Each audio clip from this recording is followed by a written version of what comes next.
നമസ്കാരം.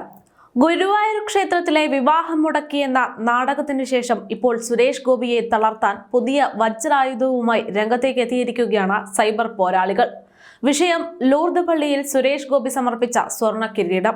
സുരേഷ് ഗോപി മാതാവിന് സ്വർണ്ണ കിരീടം സമർപ്പിച്ചതിന് പിന്നാലെ രൂക്ഷ വിമർശനവുമായി TN പ്രതാപൻ MP ഉൾപ്പെടെയുള്ളവരാണ് രംഗത്തേക്ക് വരുന്നത്. മണിപ്പൂരിലെ പാവക്കറ സ്വർണ്ണ കിരീടം കൊണ്ട് കഴുകിക്കളയാൻ കഴിയില്ല എന്നും മണിപ്പൂരിനെ ഒരു ദിവസം പോലും തിരിഞ്ഞു നോക്കിയില്ല എന്നും TN പ്രതാപൻ പറയുന്നു. മണിപ്പൂരിലെ പാവക്കറ സ്വർണ്ണ കിരീടം കൊണ്ട് കഴുകിക്കളയാൻ കഴിയില്ല. മാതാവിന്റെ രൂപം തകർത്ത മണിപ്പൂരിലെ ഓർമ്മ തേങ്ങലായി നമുക്ക് മുന്നിൽ നിൽക്കുകയാണ്. നരേന്ദ്രമോദി അവിടേക്ക് ഒരു ദിവസം പോലും തിരിഞ്ഞു നോക്കിയിട്ടില്ല. മണിപ്പൂർ പാർലമെന്റിൽ അവതരിപ്പിച്ച് തനിക്കെതിരെ നടപടിയെടുക്കുകയാണ് ചെയ്തത്. ഒരു BJP നേതാവ് മാതാവിനെ ഓർത്തതിൽ സന്തോഷമുണ്ട് എന്നും പ്രതാപൻ പരിഹസിച്ചു. BJPക്ക് മനപരിവർത്തനം ഉണ്ടാകട്ടെ എന്ന് ആശിക്കുന്ന ആളാണ് താനെന്നും പ്രതാപൻ മാധ്യമങ്ങളോട് പ്രതികരിച്ചു. കോൺഗ്രസ് ജനറൽ സെക്രട്ടറി KC വേണുഗോപാലും സുരേഷ് ഗോപിക്കെതിരെ പ്രതികരിച്ച് രംഗത്തേക്ക് വരുന്നുണ്ട്. മണിപ്പൂർ വിഷയം തന്നെയായിരുന്നു KC വേണുഗോപാൽ സുരേഷ് ഗോപി മാതാവിന് നൽകിയ സ്വർണ്ണ കിരീട വിഷയത്തിൽ ചേർത്ത് വെക്കാൻ ശ്രമിച്ചത്. മാതാവിന് സ്വർണ്ണ കിരീടം ചാർത്തുന്നവർ മോദിയോട് മണിപ്പൂരിലേക്ക് വരാൻ പറയണമെന്ന് അദ്ദേഹം ആവശ്യപ്പെട്ടു. അതിനുള്ള ആർജവവും ധൈര്യവും സുരേഷ് ഗോപി കാണിക്കണം എന്നതായിരുന്നു KC വേണുഗോപാലിന്റെ പ്രതികരണം. അതേസമയം സമൂഹ മാധ്യമങ്ങളിൽ സുരേഷ് ഗോപിക്കെതിരെ വിശ്രമമില്ലാതെ അക്ഷരങ്ങൾ കൊണ്ടുള്ള ആക്രമണങ്ങൾ പടച്ചുവിടുകയാണ് സൈബർ പോരാളികൾ. എന്നാൽ ഇവിടെ സുരേഷ് ഗോപി മാതാവിന് സ്വർണ്ണ കിരീടം സമർപ്പിച്ചത് തികച്ചും അദ്ദേഹത്തിന്റെ വ്യക്തി ജീവിതത്തിന്റെയും വ്യക്തി സ്വാതന്ത്ര്യത്തിന്റെയും ഭാഗമായാണ് എന്നത് അദ്ദേഹത്തിന്റെ പ്രതികരണങ്ങളിൽ നിന്ന് തന്നെ വ്യക്തമാണ്.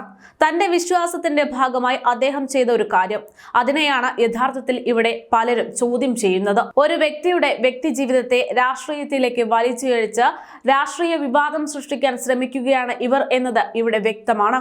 കഴിഞ്ഞ മാസം പള്ളിയിലെ തിരുനാളിനെത്തിയ സുരേഷ് ഗോപി സ്വർണ്ണ കിരീടം വഴിപാടായി സമർപ്പിക്കുമെന്ന് വാക്ക് നൽകിയതിന്റെ അടിസ്ഥാനത്തിലാണ് കിരീടം നൽകിയത്. അതിന്റെ ഭാഗമായി ഭാര്യ രാധിക, മകൾ ഭാഗ്യ എന്നിവർക്കൊപ്പം എത്തിയ സുരേഷ് ഗോപി തൃശൂർ ലൂർദ് പള്ളിയിൽ മാതാവിന് സ്വർണ്ണ കിരീടം സമർപ്പിക്കുകയായിരുന്നു.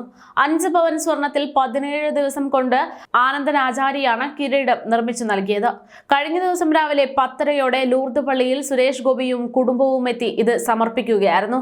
പള്ളി വികാരി ഫാദർ ഡേവിസ് പുലിക്കോട്ടിൽ, മറ്റ് ഭാരവാഹികർ എന്നിവർ ചേർന്ന് സുരേഷ് ഗോപിയെയും കുടുംബത്തെയും സ്വീകരിച്ചു. ശില്പിയും BJP ജില്ലാ പ്രസിഡന്റുമായ KK അനീഷ് കുമാർ ഉൾപ്പെടെയുള്ളവരും സമർപ്പണ വേദിയിൽ ഉണ്ടായിരുന്നു.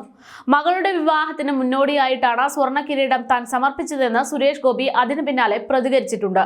എന്നാൽ ഇതിനെ ദൈവവിശ്വാസമില്ലാത്ത സൈബർ കമ്മികൾ ഉൾപ്പെടെ മാതാവ് കിരീടം സ്വീകരിച്ചില്ല എന്ന രീതിയിൽ വാർത്തകൾ പ്രചരിപ്പിക്കാൻ ഉപയോഗിക്കുകയാണ്. എന്തായാലും ഇത്തരം വിവാദത്തെയൊന്നും സുരേഷ് ഗോപി എന്ന വ്യക്തിയെ സംബന്ധിച്ച് ഒരു പ്രശ്നമുള്ള കാര്യമല്ല. ഏത് സാഹചര്യത്തിലും പാവപ്പെട്ടവന് ഒപ്പം നിൽക്കുന്നയാളാണ് സുരേഷ് ഗോപി. അതുകൊണ്ട് തന്നെ അദ്ദേഹത്തിന് ലഭിക്കുന്ന ജനപിന്തുണ ഇല്ലാതാക്കാൻ ഇത്തരം വിവാദങ്ങൾ സാധിക്കില്ല എന്നത് ഒരു വസ്തുതയാണ്.